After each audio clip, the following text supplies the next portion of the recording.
pessoal, bom dia a todos. Nós daremos início, então, a mais uma sessão do projeto EducaSUS. Hoje, o doutor Alessandro Cavalcante Lianza, que é médico do Instituto da Criança, do HC, do Hospital Israelita Albert Einstein, do Hospital do Coração, veio conversar conosco um pouquinho sobre ecocardiografia hemodinâmica para pediatras. Então, doutora Alessandro, muito obrigada por participar conosco aqui no projeto EducaSUS. A palavra é sua. Eu que agradeço o convite, né? Primeiramente, bom dia a todos. Acho que está todo mundo ouvindo bem, né?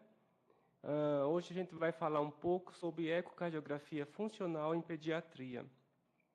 É um tema bastante extenso, né? Eu tentei resumir ao máximo. É um curso que nós temos lá no Einstein de 2 dias, então tem bastante conteúdo teórico.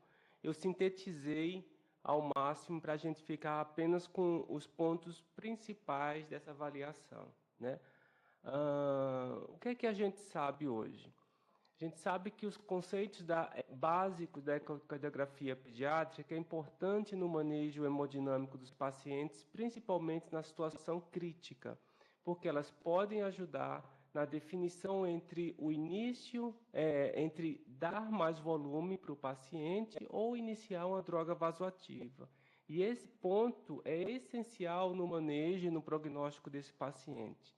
Tanto é que a maioria das residências médicas hoje em pediatria estão incorporando conceitos básicos da ecocardiografia funcional.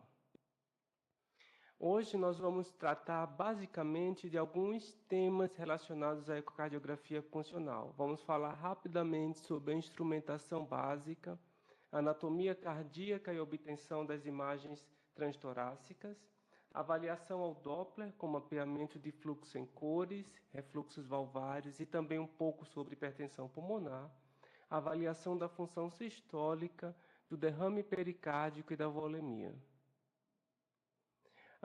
Só para a gente conhecer rapidamente um pouco sobre os transdutores, né? Os transdutores, que são aqueles instrumentos responsáveis pela criação da imagem ultrassonográfica, são, na verdade, instrumentos que apresentam cristais piezoelétricos no seu interior e que, através da corrente elétrica nesses cristais, são capazes de deformar e emitir e receber o sinal a partir do tecido, fazendo com que a gente crie a imagem e a avaliação ao Doppler. O essencial da gente saber sobre o transdutor é que ele tem uma variação de frequência. Então, sempre que você vê o aparelho de ultrassom na UTI ou no pronto-socorro, você vai encontrar transdutores que variam de 1 a 8 MHz. E o que é importante a gente saber sobre isso? Que quanto maior a frequência desse transdutor, melhor vai ser a resolução, ou seja, a qualidade da imagem. Contudo, quanto maior for a frequência, menos ele penetra no tecido. Daí, a gente utilizar, principalmente em crianças, os transdutores com maiores frequências e naqueles pacientes mais obesos ou adultos, os transdutores de menores frequências. Quanto maior a frequência, a penetração do feixe de ultrassom é menor, prejudicando a visibilização das estruturas distais, né? Então, quando for escolher criança, transdutor de alta frequência, adulto e adolescentes, transdutor de baixa frequência. Agora a gente vai ver um pouco sobre anatomia cardíaca e obtenção das imagens transtorácicas. O ecocardiograma ele é obtido através de planos ecocardiográficos ou janelas ecocardiográficas.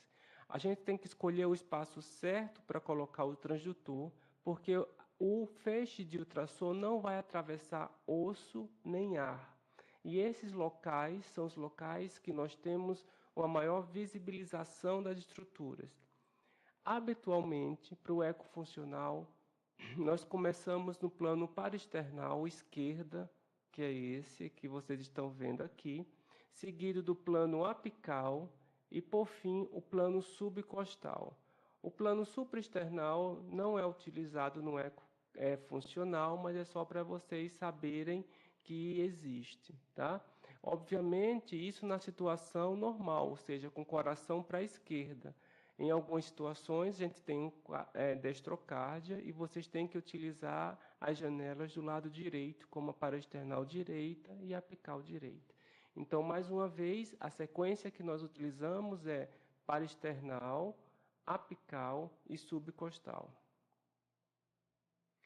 Então, a gente vai começar agora falando sobre a obtenção da imagem no plano paraesternal, né, que é o paraesternal longitudinal. Aqui a gente tem uma imagem de um paciente com o local onde o transdutor deve ser colocado, que habitualmente é entre o quarto e o sexto espaço intercostal. Isso na borda external esquerda do paciente, né? E você vai obter essa imagem ecocardiográfica, onde nós temos o átrio esquerdo, a válvula mitral, o ventrículo esquerdo, a aorta e o ventrículo direito. E aqui embaixo, a aorta torácica, que deve estar perto das estruturas cardíacas. Só para você ter uma ideia, isso aqui é uma peça anatômica, onde nós temos uma representação daquilo que é visto no ecocardiograma. Átrio esquerdo, ventrículo esquerdo, aorta e ventrículo direito. Esse é o melhor plano para a gente medir a aorta, para fazer a estimativa do débito cardíaco, onde a gente vai fazer uma medida nessa altura, tá? E nesse plano nós também conseguimos ver a função ventricular através da mudança dos diâmetros da cavidade. Conseguimos ver se tem derrame pericárdico, né? O pericárdio é essa estrutura hiperrefringente que está envolvendo o coração, né? Então, se tiver líquido, isso aqui vai estar afastado, tá? E você pode ver também se tem refluxo valvar e outras alterações mais graves. Então, este é o plano paraesternal longitudinal. Fazendo uma rotação, né, ou seja, girando o transdutor para o ombro esquerdo, nós vamos ter o plano paraesternal transversal, que nada mais é do que fazer uma rotação do marcador do transdutor, que é uma luzinha que está acesa na maioria dos aparelhos, ou simplesmente um relevo, né, uma estrutura mais saliente, né, que vai ter que girar para o outro lado e você vai obter essa imagem. Mais uma vez, ela é obtida no quarto a sexto espaço intercostal. A marca do transdutor deve estar direcionada para o ombro esquerdo, então a gente faz uma rotação no sentido horário desse marcador, e a gente vai ver o ventrículo direito em cima e o ventrículo esquerdo aqui embaixo, tá? Isso aqui é para a gente ver função também através de diminuição de cavidades, né? E também para ver se tem derrame pericárdico. Uma coisa que eu não falei, mas que é importante saber, é esse ponto verde que a seta está mostrando. Isso aqui é o marcador que a gente tem na tela do aparelho de ultrassom. Quando a gente liga o aparelho de ecocardiograma, habitualmente esse marcador já está nesse lado, à esquerda da tela, tá? Nos aparelhos que são de ultrassom ou nos aparelhos híbridos, isso aqui pode estar virado ao contrário. Então, é importante que você vire para a esquerda esse marcador, para que você tenha certeza que tudo que está desse lado da tela é esquerdo e tudo que está desse lado é direito. Então, esse aqui é o plano paraesternal transversal. Mudando de plano, né, seguindo a avaliação, nós vamos para o plano apical 4 câmaras, né? Esse, mais uma vez, o marcador da tela sempre à esquerda, né? Você vai localizar o ictus do paciente e colocar o transdutor no ponto do ictus, que é algo entre o sexto e o quinto espaço intercostal na linha mamária esquerda. Tem que colocar o marcador do transdutor para a esquerda e você vai obter esta imagem, né? Onde nós temos o átrio esquerdo, o ventrículo esquerdo, o átrio direito, o ventrículo direito e a banda moderadora, que é essa estrutura muscular que pertence ao ventrículo direito. Aqui está a representação anatômica, vocês veem o átrio esquerdo, o ventrículo direito e o átrio direito. Esse plano é útil para ver a função dos ventrículos, se a contração está adequada, e também para ver se tem derrame pericárdico ou não.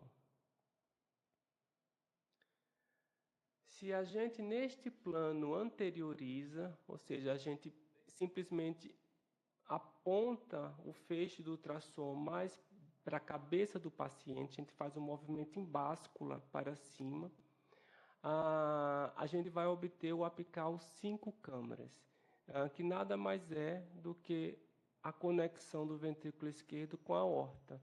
Então, nesse plano, nós veremos o átrio esquerdo, o ventrículo esquerdo, a aorta e o ventrículo direito, o átrio direito. Tá? Esse plano vai ser útil para a gente ver, detectar o fluxo aórtico, né? Porque é importante para a gente fazer a estimativa do débito cardíaco. Um outro plano que nós utilizamos na cardiografia funcional é o plano subcostal, né? Vocês veem que todos os planos têm isso escrito, a marca do posicionamento na tela sempre à esquerda, porque isso é uma coisa que você tem que observar bem, para que você tenha certeza que tudo que está embaixo dessa marca vai representar estruturas esquerdas e o que estiver ao contrário, as estruturas direitas. Nesse plano, você vai colocar o transdutor na região subcostal do paciente, logo abaixo do apêndice tifoide. O indicador do transdutor, que é aquela marca que tem no transdutor, deve ser direcionado para a esquerda, com o feixe do ultrassom direcionado anteriormente, ou seja, em direção à cabeça do paciente. É um bom plano para avaliação da função ventricular, principalmente em situações onde tem a parada cardíaca, né? Atividade elétrica sem pulso, você está em dúvida se o coração está contraindo ou não, você coloca o transdutor nessa região e você vê se você tem contratilidade cardíaca ou não. Ele também é útil para avaliação de derrame pericárdico, mas pode se confundir com ascite ou outras situações, tá? Então não é tão bom para derrame. Aqui você vê o fígado, tá? E tudo que está próximo ao fígado é câmara direita. Então, o átrio direito e o ventrículo direito vai estar junto ao fígado.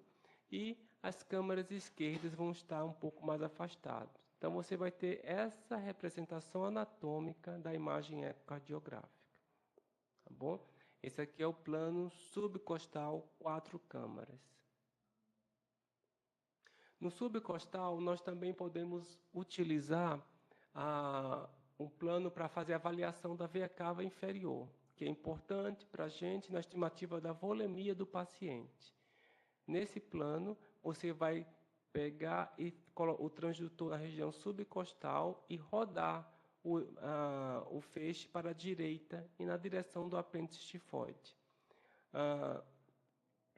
E você vai obter essa imagem, onde você vê a cava inferior entrando no átrio direito. Então, só para a gente, porque essa parte é a parte mais importante do que vocês precisam saber. Então, a sequência que vocês têm que seguir é parasternal, longitudinal e transversal, né? O eixo longo e o eixo curto, apical e subcostal. Tá?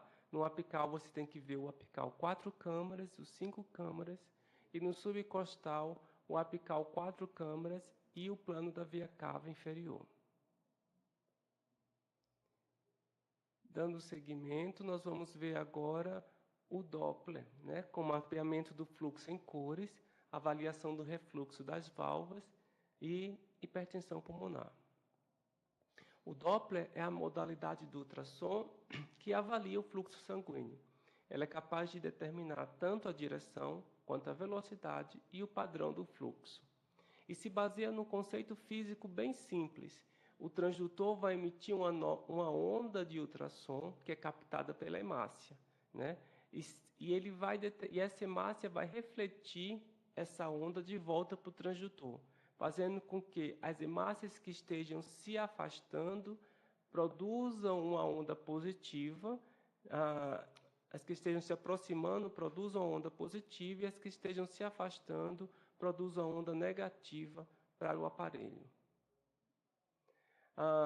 Mais uma vez, então, a frequência da onda do ultrassom refletida aumenta quando as hemácias estão se aproximando e diminui quando as hemácias estão se afastando.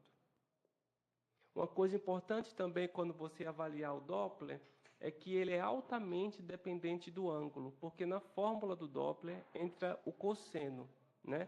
Então, só para vocês terem uma ideia, o ideal é que vocês aliem dessa forma a linha do Doppler, né? Para que você obtenha o fluxo adequadamente. Se você deixa muito perpendicular, se você deixa aqui, como você está vendo a linha 90 graus, você não vai obter o fluxo adequadamente, como se você tivesse deixado mais paralelo ao sangue, porque na forma entre o cosseno e cosseno de 90 vai ser zero. Nós temos três tipos principais de Doppler: o Doppler pulsátil, o Doppler contínuo e o mapeamento de fluxo em cores. No aparelho de vocês, o pulsátil ele vai aparecer como PW, o contínuo como CW e o mapeamento de fluxo em cores como Color, né? Ou apenas um C. Tá? Qual que é a diferença básica entre eles? O Doppler pulsátil ele permite que você avalie o fluxo numa determinada região. Então, quando você colocar o cursor, que varia de aparelho em aparelho, mas podem ser 2 linhas ou uma bolinha, um ponto, quando você pega a linha do cursor e coloca num determinado ponto, ele vai mostrar para você a velocidade do fluxo naquele ponto específico. Nessa modalidade, apenas um cristal do transdutor vai ser ativado e ele tem como vantagem principal a possibilidade de medir a velocidade naquele determinado ponto que você quer. Então, você quer ver o fluxo na válvula órtica, você vai colocar o cursor na válvula órtica, ele vai te mostrar o fluxo só daquela região. A desvantagem principal dele é que ele não mede velocidades altas. Então, se você tiver um fluxo com obstrução, alguma coisa que aumente a velocidade do fluxo nessa região, ele não vai ser capaz de determinar para você a curva adequada. Já o Doppler contínuo, ele tem a grande vantagem de acionar vários cristais simultaneamente do transdutor.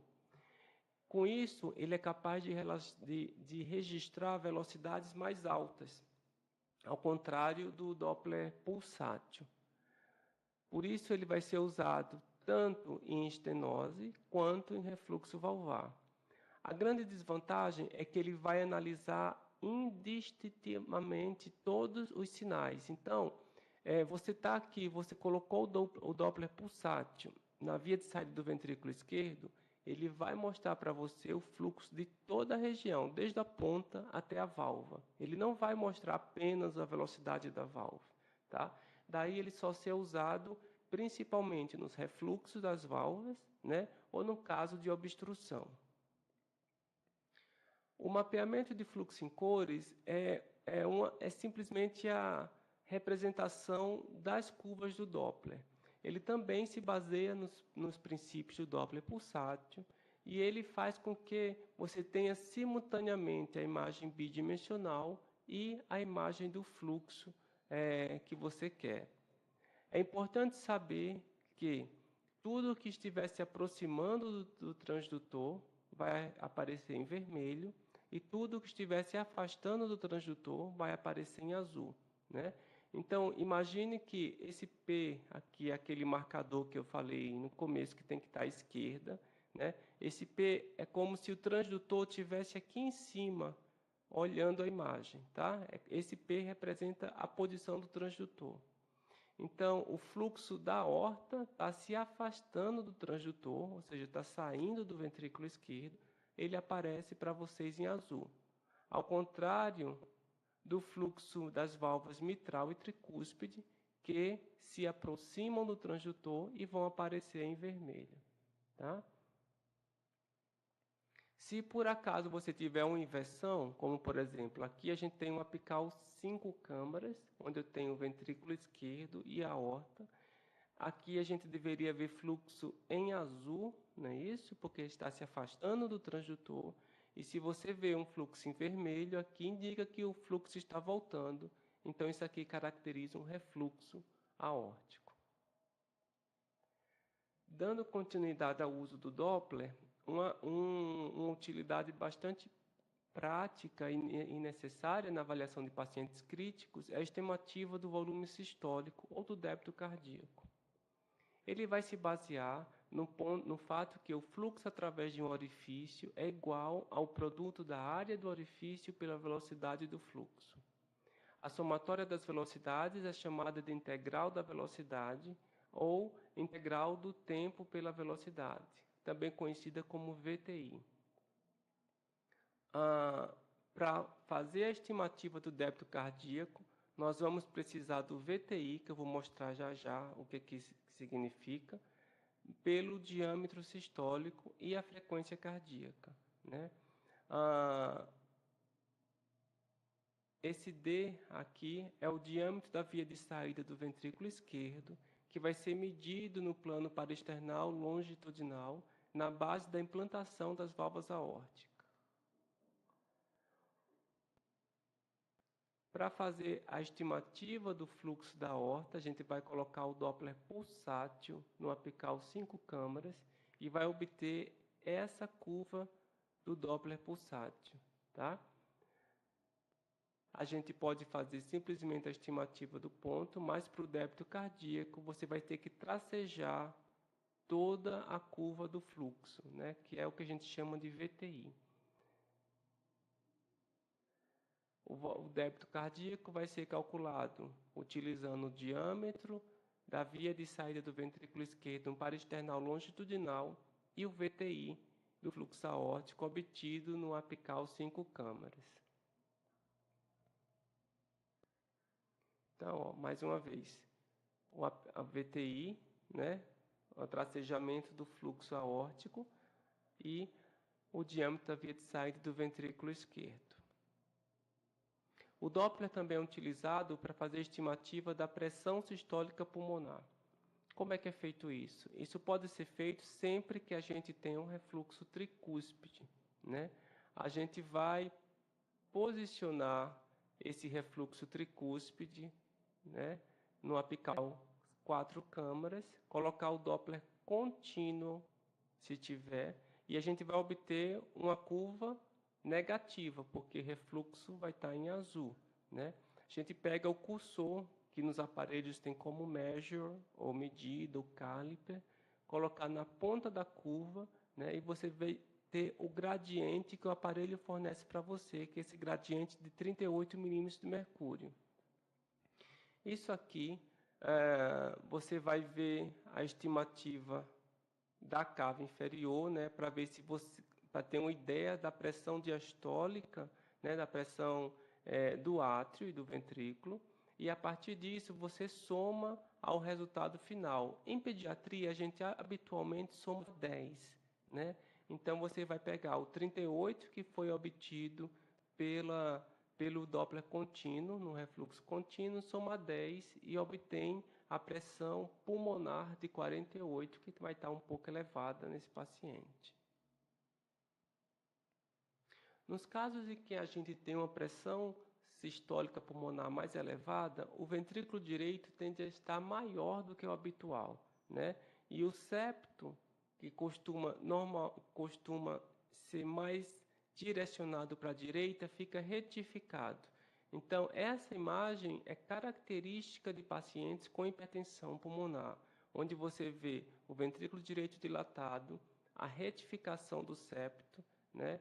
E aqui uma demonstração desse septo que está até com movimento assincrônico. A função sistólica do ventrículo esquerdo é um tema mais de grande utilidade, né, mas que a gente tem uma certa dificuldade para medida em pessoas que tenham pouca experiência, né? Ele se baseia no fato da diminuição da cavidade. Então, ele nada mais é do que a medida do maior diâmetro do ventrículo esquerdo com a medida do menor diâmetro dessa cavidade. Utiliza-se a forma, o aparelho faz isso para você sozinho, e ele vai te dar a fração de encurtamento e a fração de ejeção, né? Ele pode ser feito tanto no bidimensional, como vocês podem ver aqui, quanto numa forma que tem modo M, que é uma representação só de um determinado ponto dessa imagem, como vocês podem ver aqui, onde seria o ventrículo direito, o septo e o ventrículo esquerdo. É importante que vocês façam a medida sempre em áreas iguais do ventrículo esquerdo, evitando fazer medidas como essa aqui, que você está pegando a região trabecular com a região basal do ventrículo esquerdo, então essa medida vai hiperestimar a fração de ejeção, tá? Essa medida também pode ser feita no parasternal eixo curto, né? No parasternal transverso, onde se tem o ventrículo direito, o ventrículo esquerdo. Você vai medir aqui entre os dois músculos papilares, como você pode ver nessa imagem do modo M também. Mais uma vez, o aparelho vai medir o maior diâmetro, o menor diâmetro, que é o diâmetro sistólico desse aparelho, jogar na fórmula e aí ele vai estimar para você a fração de ejeção. É interessante que a gente se habitue a observar padrões normais, né, de contração, daqueles padrões que não sejam normais. A gente sabe que o visual é bem mais fácil de você ver, de você entender, e a sua chance de errar é menor do que quando você faz a estimativa de fração de ejeção. Tanto é que no pronto-socorro, lá no Instituto da Criança, a gente não ensina a fazer medida disso, e sim a observar o aspecto de contração da câmara. A avaliação subjetiva pode ser feita, né? Tem que ter uma certa experiência da pessoa que está fazendo, né? A gente considera sempre diferenças a cada 5%, então você pode estimar a fração como maior do que 55%, que é a fração normal, como disfunção discreta, que vai de 45 a 55%, moderada de 35 a 45%, e disfunção importante naquelas que tenham menos do que 35%. A avaliação do ventricular direita, só rapidamente, a gente não tem muitos parâmetros para ver, né? Para o eco funcional, você tem que olhar mesmo e ver se está contraindo bem ou não. Mas é importante o conceito de tamanho dessa câmara, até para você suspeitar se o paciente tem hipertensão pulmonar ou não, né? A gente sabe que normalmente o ventrículo direito é menor do que o esquerdo, isso no apical 4 câmaras. Se ele está do mesmo tamanho, ele já tem uma dilatação moderada, e se o ventrículo direito estiver maior do que o ventrículo esquerdo no apical 4 câmaras, ele já tem uma dilatação importante. Você tem uma chance grande de que o paciente tenha hipertensão pulmonar. Vamos falar rapidamente sobre o pericárdio e a volemia, né? O pericárdio é aquela estrutura que dá a volta no coração, aquela estrutura hiperrefringente, que é a nossa maior dificuldade de avaliação no eco funcional, né? Porque ele pode estar com espessura maior do que o normal, mas derrame é uma coisa que você não terá dúvida, porque você vai ver líquido entre o pericárdio e o ventrículo esquerdo, né? E esse líquido, ele é tão mais evidente quanto maior a quantidade dele. A gente pode dizer que se você medir esse líquido, os derrames discretos são aqueles que têm até 5 milímetros, os derrames moderados que têm de 5 a 20 milímetros e aqueles que têm mais de que 20 milímetros de diâmetro são considerados como derrames importantes. Aqui é uma representação do pericárdio, né? E só para dizer para vocês que a gente tem que tentar diferenciar um derrame pericárdico de um derrame pleural. São estruturas muito próximas e no eco você pode ter dificuldade para ver isso. Mas o que vai diferenciar para você é a aorta torácica no parasternal longitudinal. No caso do derrame pericárdico, o líquido vai estar entre a aorta e o átrio esquerdo. Então, você vê líquido nessa região. enquanto no pleural você vê fora da aorta e não entre o átrio e a aorta. Então, aqui, ó, o derrame pericárdico, você vê a aorta se afastando do átrio esquerdo. O derrame pleural, a aorta está colada no átrio esquerdo. Tá? O tamponamento é uma coisa que também você tem que avaliar no seu exame. A gente sabe que o tamponamento é uma avaliação clínica, preferencialmente, mas não é quando nós temos sinais de tamponamento ou não, como nesse aqui, onde você tem um derrame pleural empurrando o átrio, fazendo com que ele tenha seu teto fique prolapsando durante a sístole. E aqui, onde tem uma compressão do ventrículo direito, achatando o ventrículo direito durante a sístole. A avaliação da volemia é importante porque vocês sabem que a gente tem que dar volume ao paciente crítico até um ponto em que ele tenha uma reperfusão dos seus tecidos e uma adequação da oxigenação desses tecidos, mas que na prática a gente sabe que a nossa chance de fazer, de acertar ou dar líquido a mais é de 50%. A gente não tem muitos parâmetros clínicos que ajudem a diferenciar. E aí entra o ecocardiograma. A nossa avaliação pode ser feita através do tamanho da cava inferior, né? Mais uma vez, a gente vai usar o plano subcostal e você vai identificar a cava inferior, né, no paciente. Você tem sempre que ver a cava entrando no átrio direito para ter certeza que você está vendo a cava e não a aorta abdominal. E você vai fazer a sua observação próxima à desembocadura da veia hepática, né? Aqui nós temos a veia cava inferior novamente no átrio direito e aqui a diferença da respiração expressa pelo modo M. Tá? Você pode medir aqui a variação dela. Então, você mede o maior diâmetro e o menor diâmetro dela. A gente chama isso de índice de distensibilidade. Você vai pegar o maior diâmetro, diminuir do menor e dividir pelo menor.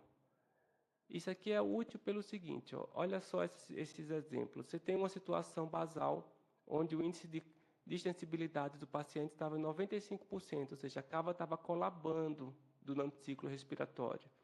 O paciente estava chocado, com índice cardíaco em torno de 1,8. Você deu volume, o índice de distensibilidade diminuiu de 95 para 28, que era próximo ao normal, a representação do maior e do menor diâmetro da cava, e o débito cardíaco do paciente melhorou. Nessa outra situação, a cava estava túrgida e praticamente não variava com o ciclo respiratório. O paciente estava chocado, você quis fazer uma prova de volume, você fez, mas isso aí não teve acréscimo no débito cardíaco. Daí você observar a cava inferior tem grande utilidade nesses pacientes. Qual o cuidado que nós temos que ter em relação a isso? Primeiro, a técnica, né? Você tem que estar na posição correta para fazer essa medição. Não confundir com a aorta, né? Então, tem que ver a veia entrando no átrio direito. Situações onde você tem um aumento da pressão intraabdominal, como tumores, ascite, não dá para você fazer essa avaliação, porque a cava já vai estar praticamente colapsada, então não dá para se avaliar. O uso de vasoconstrictores como noradrenalina, vasopressina, pode atrapalhar a complacência, né? Pacientes que estejam ventilando com pressões muito elevadas também acaba tendo a estar dilatada nesses pacientes, porque o retorno venoso é prejudicado, né? E tem que ter cuidado também com o paciente com respiração espontânea, principalmente naqueles que você tem medidas próximas ao cutoff, né? Que seria de 15% a 30%. Bem, era isso que eu tinha para falar para vocês. Agora vamos ver as dúvidas que vocês possam ter. Tá? Eu vou abrir agora para as perguntas, tá bom? Quem tiver dúvida pode estar mandando no chat. Eu vou subir os pontos ou solicitar a vez, tá ok? Enquanto o pessoal não manda, eu tenho uma aqui, doutor Alessandro. E eu vou fazendo, tá ok? Uhum. Se o ecocardiograma, ele garante que a parte estrutural do coração, como as válvulas e principalmente ventrículos, estão normais. Se não deu para entender, eu faço a digitação no chat? Ele garante, né? Ele garante que a estrutura é normal. Claro, você vai ter que saber, vai ter que fazer algumas vezes para saber o que é o padrão de normal e o padrão anormal, né? Mas o método em relação a parte anatômica e funcional é um método que garante. Isso aí não tem a dúvida. Bom, enquanto o pessoal elabora as perguntas, doutor Alessandro, eu vou deixar com o senhor para estar fazendo um pouquinho mais de explicação, abordando um tema que o senhor acha mais importante nesse momento.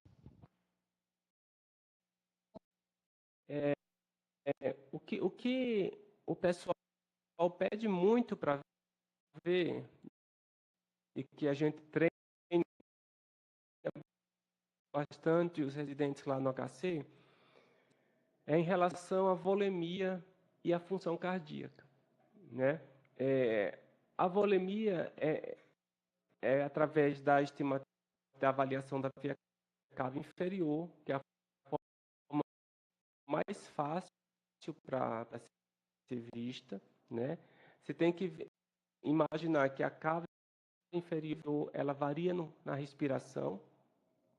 Então, se ela não estiver variando, pode ser que o paciente esteja hipervolêmico, né? Tem que considerar que pacientes com tumores intraabdominais, ascite ou com ventilação mecânica com pressão muito elevada, a cava não vai variar, então esse parâmetro não pode ser utilizado na sua avaliação da volemia, né? Pacientes dialíticos, por exemplo, que estejam em diálise peritoneal, também perde um pouco da sua avaliação se estiver com líquido na cavidade. Então, isso aí tem que levar em consideração, tá?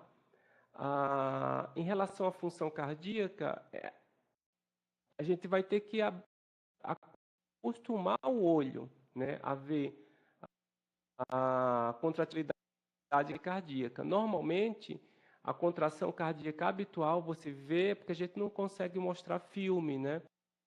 Mas você tem que ver o encurtamento da cavidade, a parede posterior indo em direção ao septo, a válvula mitral indo em direção ao septo quando ela abre, né? Então, esses são parâmetros que a contração está boa. Se você tem um parâmetro onde a parede posterior do ventrículo esquerdo não chega perto do septo, fica muito afastado, ou você vê ela se movimentar muito pouco, isso quer dizer que o paciente está com uma disfunção grave, né? As medidas, elas podem induzir ao erro. Primeiro, porque você tem que fazer um exame rápido numa situação de emergência. Então, se você ficar parando para medir, isso pode dificultar um pouco a avaliação de vocês, tá? Então, acho que a gente devia focar mais nessas duas áreas na avaliação do eco.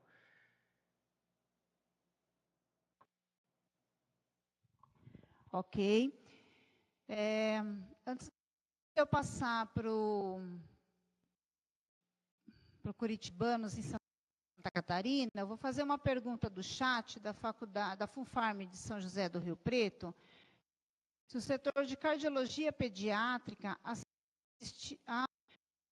desculpa, eles só estão agradecendo. E eu vou passar agora, então, para o Curitibanos em Santa Catarina. Pode fazer a pergunta.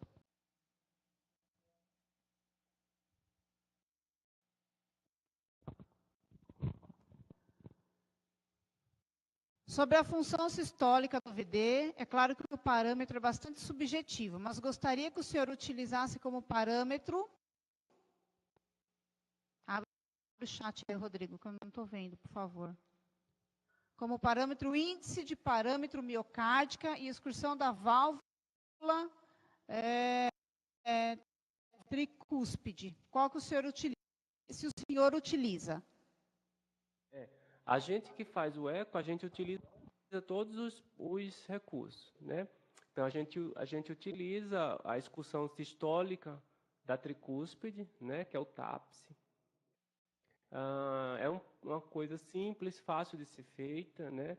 A gente pode calcular o IPM também, que é o índice de performance miocárdica pelo Doppler tecidual e pelo Doppler convencional, que é uma coisa mais complexa, mais sujeita de erro, até mesmo quem faz ecocardiografia.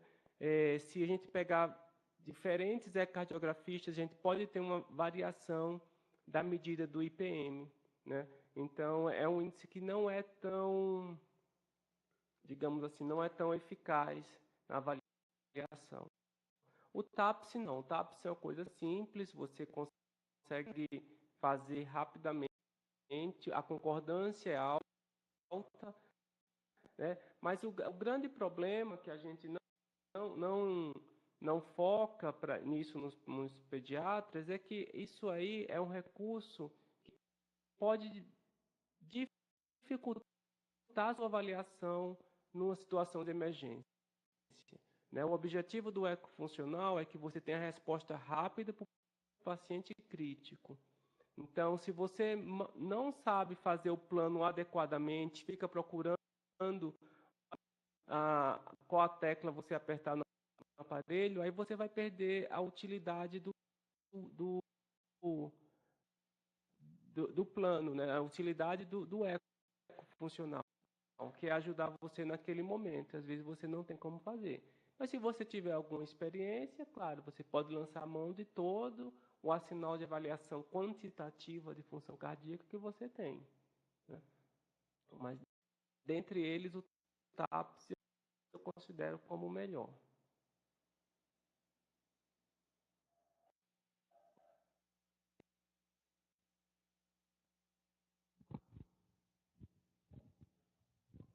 Eles complementaram ali, doutor Alessandro, o índice de performance.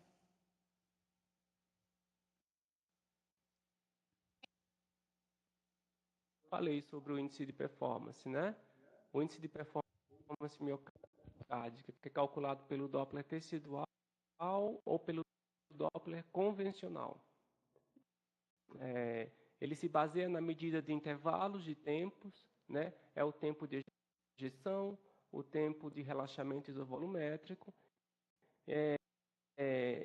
Como é tempo, você tem uma certa dificuldade de medir isso na curva, se você não tem experiência, e a sua chance de errar é grande. Por isso a gente não acha que pessoas que não sejam cardiografistas não deveriam utilizar esse método, tá? Eles estão perguntando algo sobre valores ou eles estão só perguntando a opinião?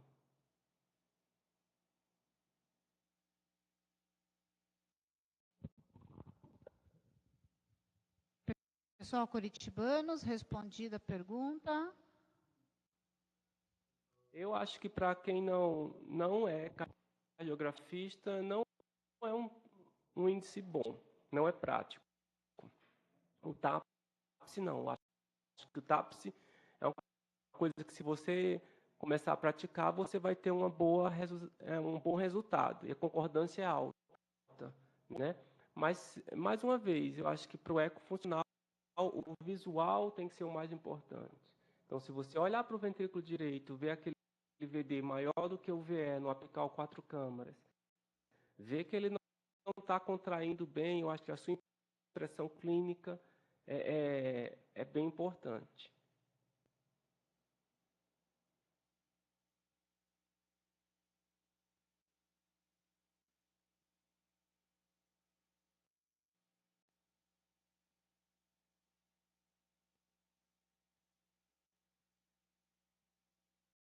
O valor normal é de 0,45 a 0,55 para o VD, tá? Então, valores que estejam acima disso vão estar alterados. Sobre o IPM, como a gente considera tempos diferentes do ciclo cardíaco, ou seja, você tem tempo de ejeção, tempo de relaxamento volumétrico, ele é o índice global da função sistólica. Então, ele não representa apenas a função sistólica do coração. Ele engloba a função diastólica e também sistólica, né? Função diastólica, que é aquela relacionada ao relaxamento da cavidade, e a sistólica relacionada à contração da cavidade. Então, ele não é um índice de avaliação sistólica isolado. Tá bom?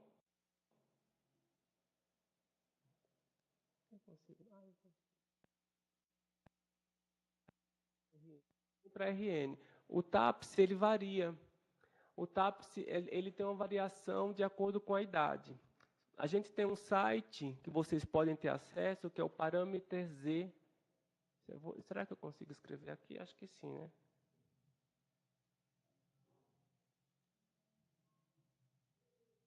Nesse site, no parametrz.com, você consegue ver se o seu TAPS está no nível normal ou não, tá? Você coloca a idade do paciente, vê a sua medida e você vê se está fora ou não. Ele vai te dar por Z-score, né? Então, aqueles valores que tiverem menores do que -2, maiores no caso, né? Do que -2, -3, -4, são valores anormais, então ele está com disfunção. Para RN, o IPM é mais complicado porque a frequência cardíaca é mais alta, né? Então, imagina você ter que estimar intervalos de tempo na frequência cardíaca de 170, 180. Então, sua chance de errar é muito maior. O TAPS não. O TAPS é uma coisa mais objetiva e simples de ser feita.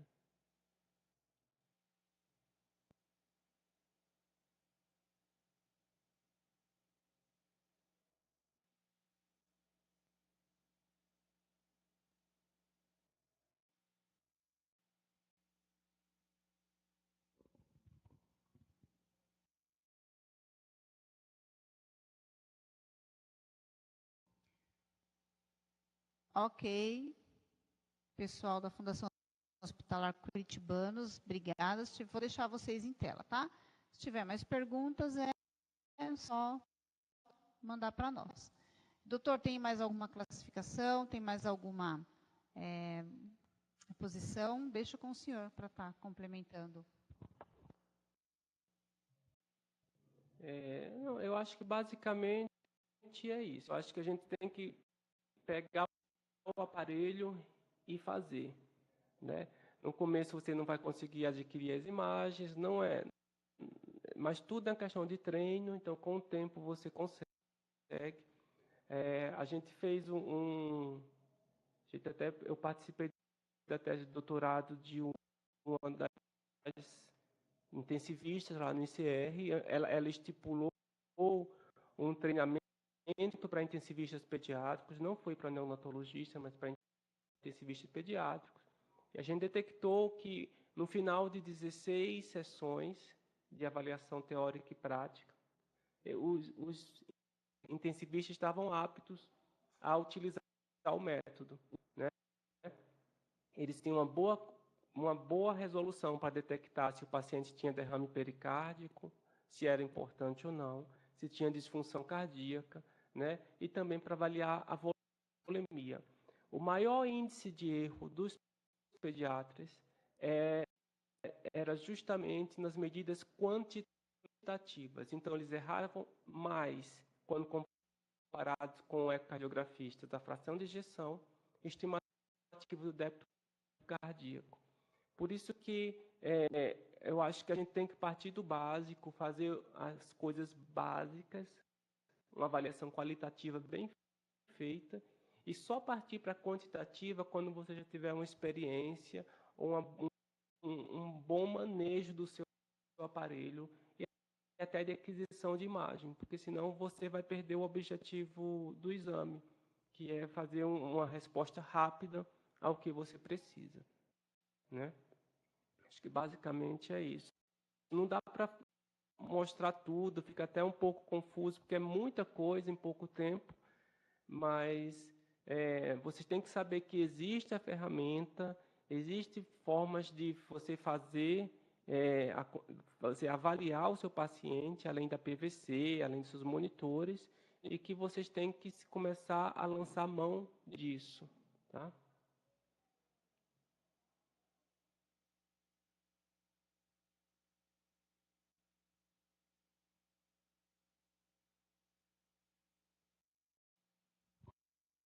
Bom, não temos, então, mais nenhuma pergunta. Pessoal curitibanos, encerrou. Se não tivermos mais nenhuma pergunta, nós daremos por encerrada a sessão. Eu vou passar a palavra para o doutor Alessandro, agradecer mais uma vez a participação, passar para que o senhor possa fazer as suas considerações finais. E o HC, o Albert Einstein, são os parceiros que estão conosco aqui no projeto EducaSUS, desde a sua implantação em 2008, sempre auxiliando, nos ajudando e compartilhando as informações aí para esses 208 hospitais da rede que fazem parte. Então, por favor, doutor Alessandro. Obrigada. Gostaria de agradecer, né, a oportunidade de participar desse projeto, que tem um impacto grande, né, a rede é bem ampla, e dizer que estou à disposição, lá no HC ou no Einstein. Eu vou escrever aqui meu e-mail, caso alguém tenha alguma dúvida depois, precise ou queira referência, tá bom? Só é mandar um e-mail que eu posso auxiliar vocês, tá? Um grande abraço e um bom dia a todos. Obrigada. Pessoal, quiser anotar o e-mail, por gentileza, tá bom? Doutor Alessandro, obrigada. Até a próxima.